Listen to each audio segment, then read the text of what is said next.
everyone, SpeedyGoneCuber here, and you want to be fast at Pyraminx. SUB-5 sounds like a challenging barrier to achieve on the Pyraminx, but it really isn't. It's actually pretty easy if you follow these 10 easy tricks I'm going to show you in this video. I use these tricks I'm about to mention to achieve my first ever podium at a WTA competition. This was a 4.02 Pyraminx average. SUB-5 can definitely take you a very long way. Tip 1 is hardware. It's pretty obvious that if you want to get faster at any event, you of course need good hardware. I mean Pyraminxes that can turn as well as this.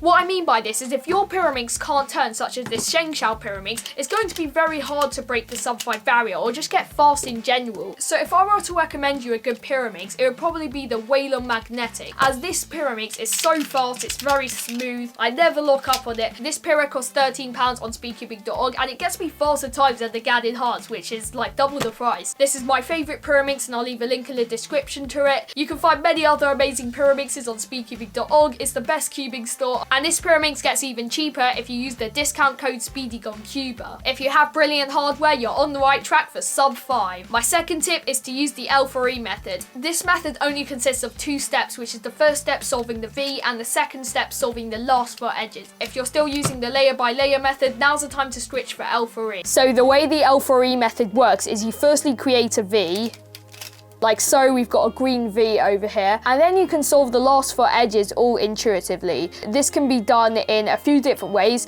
So for example, this case, we've got red and yellow, and it needs to go back here. So we can do a U prime and insert it, so it's in the back, and then we can just finish off with a sledgehammer. A lot of it's very intuitive like that, and this method is so helpful because it allows you to solve the whole Pyraminx in only 2 steps, creating the V, and then solving the last 4 edges intuitively. Now you're using a fast method but you don't have good efficiency. To improve your efficiency, it's quite good to do some slow solves to experiment, maybe watch some example solves, keep trying to preserve blocks or build blocks. So here are some amazing tricks that can help you be more efficient. The first trick is preserving blocks. So as you can see, we can just do a U prime over here and then we get the blue center over here. But you'll notice that that's not the most optimal thing to do, because you'll see that there's a piece that's already solved over here. So instead of messing it up and then having to solve it all over again, you can just keep it over here and hide the blue edge before you insert it and then bring it back up, and therefore it stays over here. Another example for this is when we want to solve green, and we can see that this piece can just go in like that, but we notice one's already solved, so we can move it out of the way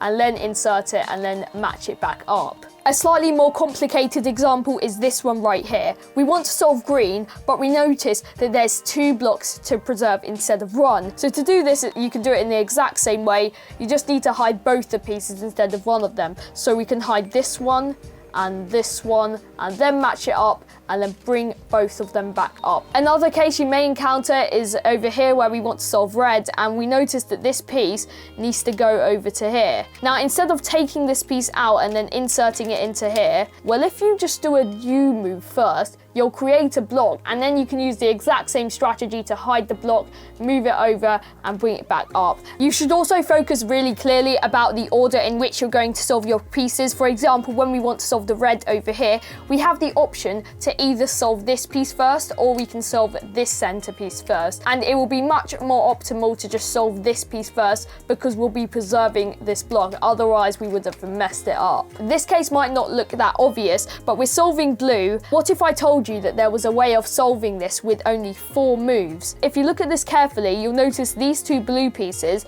need to both cycle clockwise to be in their correct position. So if we just do a sledgehammer over here, we've solved our V. This technique isn't really that obvious at first, so I recommend practicing with the Pyraminx, maybe doing some slow solves, and also watching example solves helps, because over time you'll figure out some small techniques like these. Now you may encounter some difficult Pyraminx scrambles like this one, where there are no blocks already made and you're thinking, oh my gosh, what am I going to do? Am I just going to solve the centers separately? Well, I recommend continuing to look at the puzzle, because you'll notice usually that when there aren't any pieces solved, chances are there is a very easy way of doing it that just isn't super obvious. And the way I would approach this is I would look at yellow. in one move we can solve this yellow piece. Always keep an eye on this. Whenever you see a difficult scramble, check if there's a case where in one move you can solve a piece. And after you solve this, like, it all comes together. There's this piece which we can solve to create a block, and then just another move like that. Now obviously the V isn't going to be super easy every time, but as you practice your solutions will get better. And that brings me on to tip 4, which is to plan your entire V during inspection time.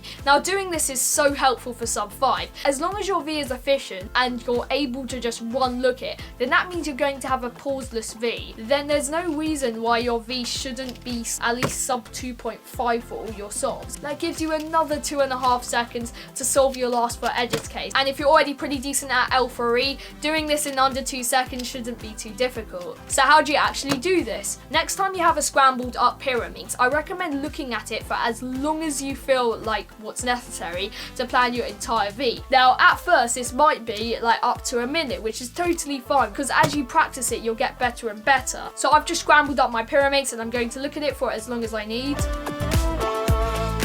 And now I plan my V, so as long as I planned it correctly, I'm going to look away, and we did it correctly. We got a green V. Now you might find that planning the V is going to be harder and easier depending on the scramble. And if you really can't plan your V, at least try to plan half the V in inspection time and have a rough idea of where the next piece might be. My 5th tip is turning quickly. Because the Pyraminx is in such a different shape to all the other WCA events, it can be difficult to get used to. If you can turn fast like this, then you're likely to have some pretty good solves, and the more you keep turning the Pyraminx, the faster you will become. This is quite a challenging technique, but it can be very helpful, and that's to learn one look L4E. If you know full L4E, you can one look your L4E every time, which means to just look at the L4E and be able to do it. What makes one look L4E so helpful is as soon as I've solved my V, I don't have to look at this and do it in 2 steps. I can just like look at it and instantly know what to do. This is 35 algorithms, which can sound like a lot, but really it's very, very intuitive. Like I can look at this case and know what to do straight away. But really, I'm not like actually memorizing an algorithm. I'm just like memorizing intuitive steps, kind of like intuitive F2L. So I'm just moving this yellow and blue piece up to solve it, and then move it to the back, and then I can solve my last 3 edges with a sledgehammer. It's 35 algorithms. I learned these algorithms off Cuber's website, which I'll leave a link in the description to. But of course, it's not worth learning full L4E until you're very comfortable with intuitive L4E. And I was averaging about low 5 when I started implementing this. It really helped me get to SUB-5. My next tip is so important, and that's to get faster at solving the tips. I often see some people doing this,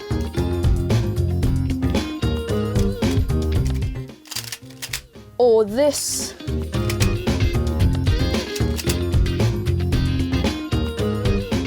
The problem with doing that is you're solving the tips separately, which wastes a lot of time in your solves. You don't want to make your solve slower just because of the tips. To avoid this mistake, you want to solve the tips as you're solving the actual Pyraminx. So here's how I would kind of approach it in this example. So I would solve the blue V. As I'm doing the R prime, I would solve these 2 tips. I would do R, and then as I'm doing the U move, I'm solving that tip down below. As I'm solving the L4E, I do the tip and then I do the rest. You can like maybe do like a couple tips at the start and then a few more tips at the end, and it just kind of cancels out the pauses while solving the tips. Tip 8 is AUF. You really want to try and get it so good that you can just do that, no pause. It probably might take you more than a second just to do the AUF, and this is such an annoying reason why your solve isn't as fast as you wanted it to be. And you also have to be very careful with it, like you're not going to get a +2 or anything. So it's obvious that when your AUF just needs to be like this, all you have to do is a U. That's easy. But when you also need to solve the tip as well, that's when it can get kind of difficult. For this example, I would hold on to the tip up here and then rotate this like while holding onto that. And same thing if it's on this side, I'll grip it with my right hand and then I push with my left index finger. Now if it looks something like this, I would hold it like so, and I would just sort of hold on to both. This takes a bit of practice getting used to. And then the other way looks like this. Obviously, the more Pyraminx solves you do, the better your AUF will become, so just keep practicing. My 9th tip is to use a stack mat timer to time yourself. The reason why this is so useful is because not only is this the timer that people use in WCA competitions, but also pickup is a really big thing in Pyraminx. Of course, if you're using the keyboard to time yourself, there isn't really a pickup, like you may as well like just be touching the keyboard while you start the timer. However, if you're using a stack mat timer, you're practicing picking up the Pyraminx, which is really good, and also putting the Pyraminx down, trying to make sure that you're able to do the AUF perfectly and not stopping the timer before the AUF is done. In competition, you won't have this advantage of not worrying about pickup, and also it's kind of difficult to get your hands ready to grip the Pyraminx at first because it's not like a cube. But when you're practicing, I highly recommend using a stack mat timer, and I'll leave a link in the description down below to a stack mat timer you can find on speedcubing.org. And again, whenever you buy something off their store, you can use the discount code SpeedyGoneCuber and get 5% off your order. And now for my final tip. You've probably expected what this tip might be, and that's to practice. Now seriously, with any event, I have to put practice as like the main tip for getting good at something. Now you can listen to every tip I mentioned earlier and still not be sub 5. And that can only be the reason if you're not practicing enough. Now to be sub 5, you do have to kind of do some Pyraminx solves somewhat regularly, maybe a few averages each day, but just try to make sure you're solving it consistently, how you're solving the tips, improving your inspection time.